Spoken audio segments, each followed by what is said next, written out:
Starting my own aquatic store in few డేస్లో ఇది వచ్చేసరికి డే 10. డే 9 మన స్టోర్లో ఎలక్ట్రికల్ వర్క్ జరిగింది, కాకపోతే మనం అయితే వీడియోస్ అయితే రికార్డ్ చేయలేకపోయాం. డే 10 వచ్చేసరికి మన స్టోర్లో అయితే ఆక్సిజన్ మోటార్ అయితే మనం ఇన్స్టాల్ అయితే చేస్తున్నాం. నేను తీసుకుంది వచ్చేసరికి హైలియో వాళ్ళది HAP 80 అనమాట మోడల్ నెంబర్ వచ్చేసరికి. ఈ మోటార్ అయితే నేనైతే యూస్ చేస్తున్నాను. సో ఇది completely metal body motor and ఇది up to 3 feet aquariums 30 tanks వరకు అయితే ఇదైతే ఆక్సిజన్ అయితే సప్లై చేయగలుగుతుంది.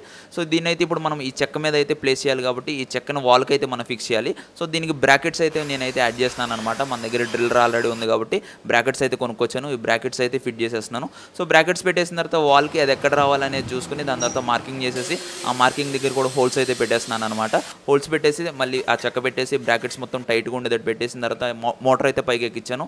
మోటార్ వచ్చేసరికి 7 to 8 kgs ఉంటుంది. సో వెయిట్ ఎక్కువ ఉంటుంది కాబట్టి కొంచెం ఇది ఏదైతే మనం పెడతామో అది కొంచెం బలంగా ఉండే దాని దగ్గర చూసుకోవాలి. నేను మొత్తం అయితే ఫిట్ చేసి బాగా చెక్ చేసుకున్నాను అనమాట. చెక్ చేసుకున్న తర్వాత దానికి క్లియర్ సర్టిఫికేట్ అయితే ఇచ్చేసాను. దీంతోపాటు కంటిన్యూషన్ వీడియో వస్తుంది, అది కూడా చూసేయండి.